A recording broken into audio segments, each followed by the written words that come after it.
सुशोभीकरणासाठी माननीय मंत्री महोदयांनी जसा वादा केला होता त्या दृष्टिकोनातून काम करून ICF द्वारा हा 12 कोचचा आणि स्वयंचलित दरवाजाचा रेक आज कुर्ला कारशेडमध्ये आणण्यात आलेला आहे। या रेकच्या माध्यमातून आपण प्रवाशांसाठी एक सुरक्षित आणि संरक्षित प्रवास देण्याचा प्रयत्न करतो आहोत। या रेकमध्ये पाहाल तर सगळ्यात महत्त्वाची बाब म्हणजे स्वयंचलित दरवाजे ही आहे। यामध्ये स्वयंचलित दरवाजे आहेत जे आपोआप बंद होतील आणि ज्यातून प्रवाशांना कुठल्याही प्रकारची अडचण होणार नाही। या दरवाजांमध्ये जवळजवळ 2/3 भाग हा लोअरने व्याप्त केलेला आहे। या भागामुळे यामध्ये हवेच्या आवागमनाला कुठल्याही प्रकारची अडचण येणार नाही। याशिवाय याच्यामध्ये वेस्टिब्यूल देण्यात आलेले आहेत ज्यातून गर्दीचं विभाजन हा समप्रमाणात होऊन कुठल्याही प्रकारची अडचण ही प्रवाशांना होणार नाही। याशिवाय तिसरी महत्त्वाची गोष्ट म्हणजे रूफ माउंटेड व्हेंटिलेशन सिस्टम।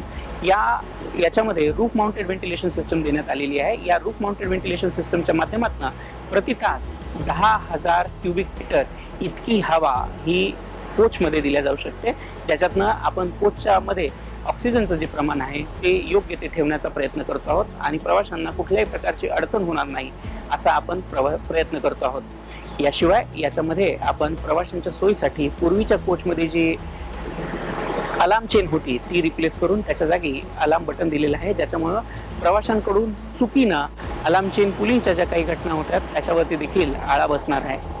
आपण याशिवाय याच्यामध्ये प्रवाशांच्या सोयीसाठी आणि ऑक्सिजनचं प्रमाण व्यवस्थित राहावं यासाठी जी खिडक्यांची लांबी आहे ती देखील वाढवलेली आहे। पूर्वीच्या कोचमध्ये खिडक्या जवळजवळ 900 सेंटीमीटरच्या होत्या। या नवीन कोचेसमध्ये 1900 सेंटीमीटरच्या खिडक्या आपण उपलब्ध करून दिलेल्या आहेत, ज्यातून हवा ही व्यवस्थितपणे या कोचेसमध्ये येऊ शकेल आणि प्रवाशांना कुठलाही त्रास होणार नाही याचा प्रयत्न आपण करतो आहोत। या कंपार्टमेंटमध्ये एकूण 4 first class compartment, 2 ladies first class compartment, 2 दिव्यांगासाठी राखीव कंपार्टमेंट आणि 5 लेडीजसाठी राखीव असे सेकंड क्लास कंपार्टमेंट ठेवण्यात आलेले आहेत। याशिवाय एक luggage compartment Chhatrapati Shivaji Maharaj terminus end आणि कल्याण एंडला देण्यात आलेला आहे आणि एकूण 8 हे सेकंड क्लास कंपार्टमेंट याच्यामध्ये उपलब्ध आहेत, ज्यातून प्रवाशांना कुठल्याही प्रकारची अडचण होणार नाही किंवा असुविधा होणार नाही याचा आपण प्रयत्न करतो आहोत। यामध्ये या कोचच्या माध्यमातून कुठल्याही प्रकारची दरवाढ करण्यात आलेली नाही।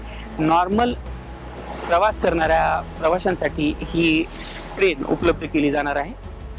आता या ट्रेनमध्ये RDSOच्या माध्यमातून COCR ट्रायल केले जाणार आहेत। COCR ट्रायलमध्ये या प्रवासाची ट्रॅकवरती चालत असताना प्रवाशांना झटके बसतात का याच्यासारख्या सगळ्या गोष्टींची तपासणी केली जाईल। त्यानंतर यामध्ये प्रवाशांना सोयीस्कर असणाऱ्या किंवा प्रवाशांना आवश्यक असणारे जे बदलाव आहेत त्यांची तपासणी केली जाईल आणि त्यानंतर हा रेक प्रवाशांच्या सेवेमध्ये दाखल होईल।